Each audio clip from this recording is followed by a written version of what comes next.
You're listening to CoachingCues podcast, where experts all around the world answer your most burning questions surrounding the wide topic of strength training. Every week we tackle the what, the why, and the how of one specific topic in just 15 minutes. Straight to the point, no fluff. So, without further ado, let's get straight into this week's episode. Hello guys. Big thanks for listening to CoachingCues and having me here. My name is Aapo Räntilä. Today we are taking a quick tour in the world of individual responses to strength training.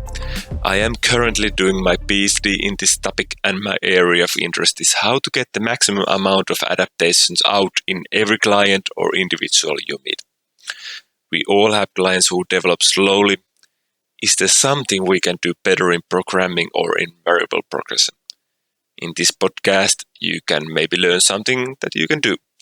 Yet we don't know everything about it, but maybe in the future we will be much smarter in this topic. But without further intro, let's take a look at what we know right now. As we all know, resistance training induces adaptations in the neuromuscular system. One of these adaptations is strength. Mechanisms that can explain increased strength through resistance training are muscle mass, contractile characteristics of the muscle architectural changes, and neural factors. To induce these adaptations, muscle need to be functionally overloaded. That will of course happen when muscle is contracted more forcefully than in normal life. However, the magnitude of this adaptation is highly dependent on the individual's responsiveness to training and varies between individuals considerably.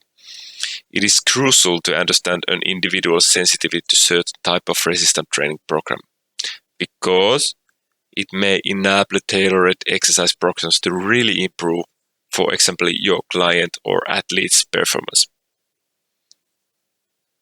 So who noticed these individual changes first?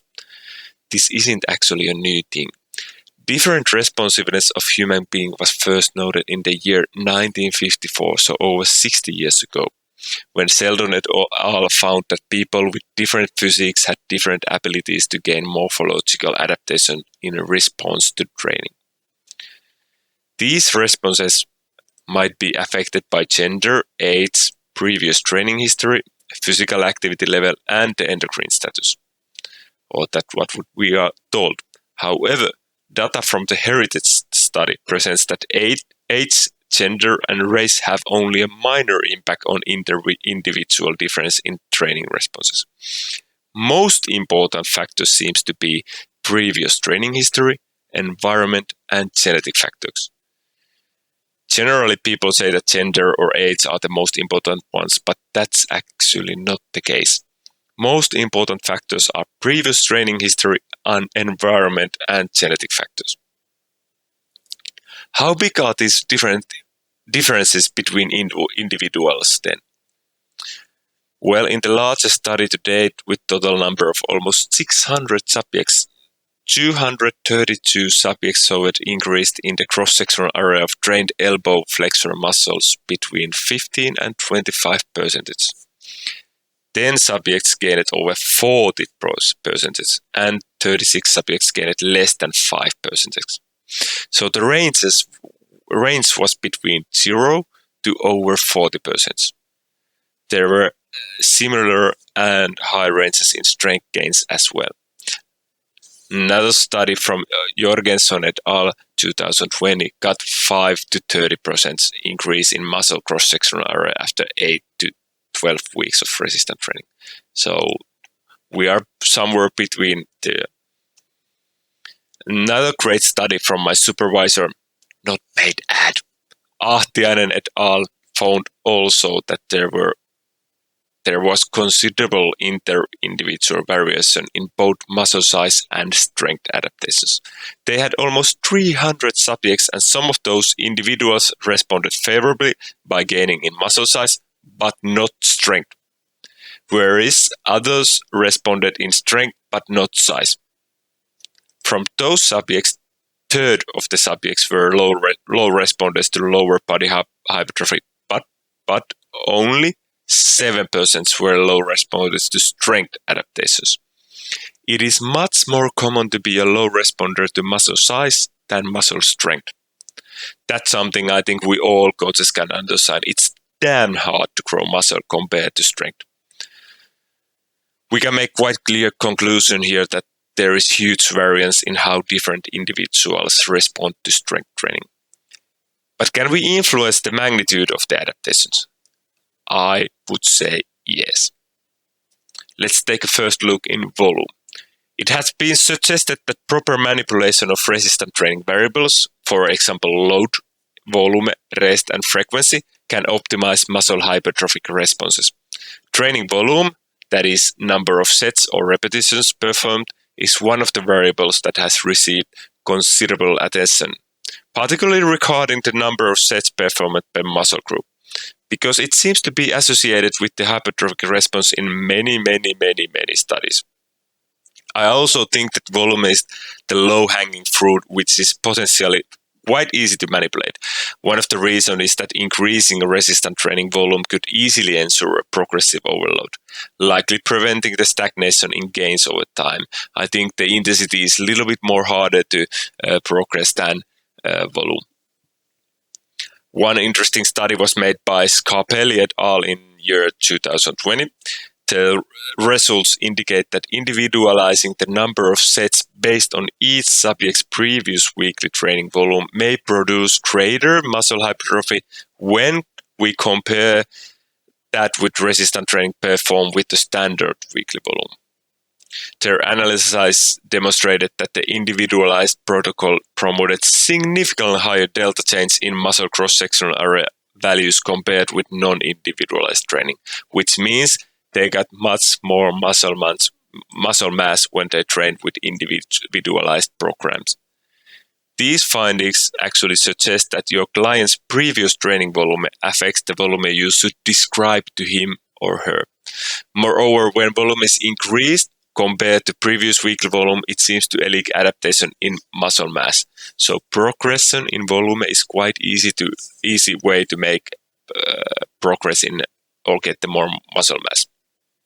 In the Scarpelli's group's average in cross-sectional area increases was 6.2% for standard and 10% for the individual group. Compared, for example, another Ahtiainen et al. Study earlier mentioned, where they got 4% increase for trained individuals. Additionally, in Brandenburg and Doherty got also 4% increase in trained subjects. This 4% is, of course, much smaller than almost 10% that Scarpelli got in their individual training group. So we might get a lot more progression and progress when we individuals are training.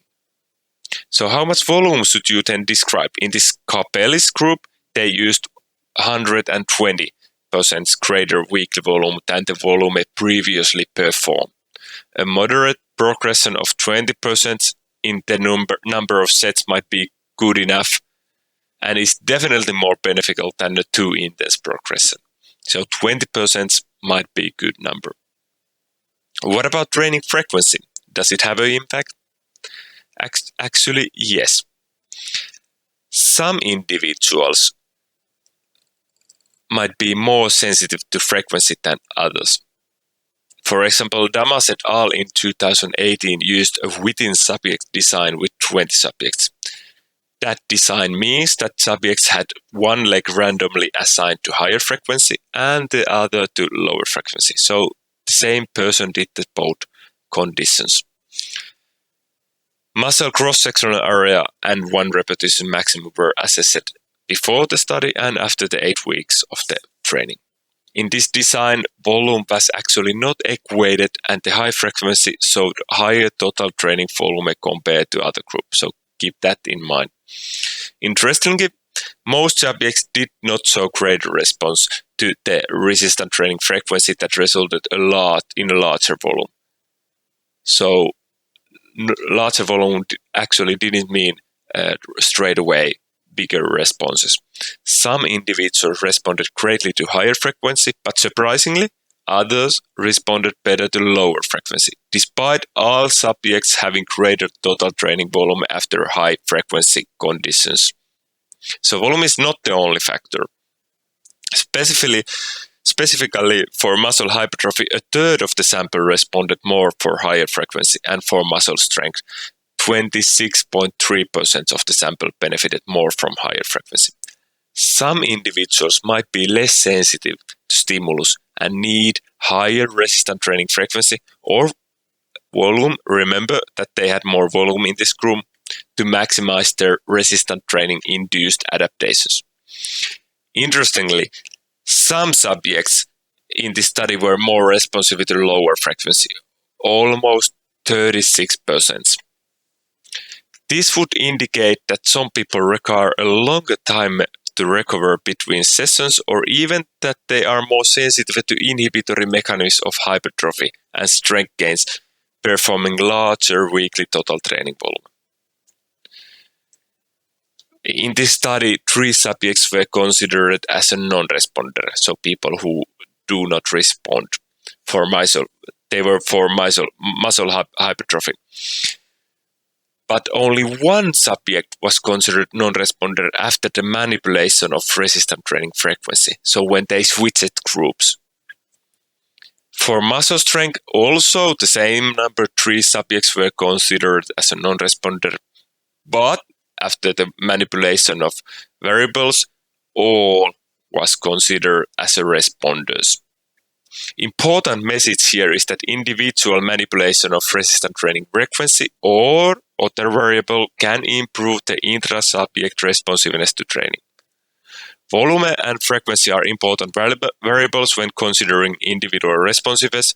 However, in the future, we need much more info about subjects' load tolerance. There isn't much info about intensity. But if we take a look at the endurance training, there's some few good studies.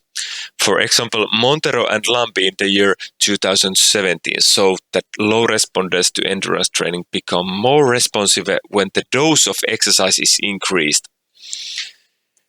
So they did 10 weeks of training, and if the non-responders or low responders didn't develop, they put more intensity and increased the dose. They put more training sessions, and after the continued intervention, there were no response. So all the subjects responded. And in addition, when the number of examined variables are increased, the number of low response decreases. And this is seen in many cases. If we look at only hypertrophy, but when we look strength and, for example, blood pressure, there is a study where we can find non-responders to all the variables we are looking. There seems to be different molecular pathways in individuals who responded best to resistance training. This all may indicate that so-called low responders or non-responders for certain specific trait may simply need different and or prolonged resistance training to show a response. In addition, we need more info in the time course of the adaptation. Some people might just need a longer time to adapt. When examined as a group means the resistance training adaptation in muscle strength and size occurs rapidly within the first week of resistance training and continues with a lower rate in upcoming weeks and months by chronic resistance training. However, no studies have examined difference in the time course of adaptation between individuals by frequent measurements. We need studies there. I think there's lots of difference going on in time course of adaptations. This was brief info about this subject. Big thanks for listening to me. You can find me on social media, unfortunately only in Finnish. In Instagram, Aapo Räntilä, Facebook, Fysiikkavalmennus, and my webpage, fysiikkavalmennus.fi. Big thanks. Have a nice day. Thank you for listening to CoachingCues podcast. If you would like your question to be answered by an expert, please head to coachingcues.org/ask. See you next week.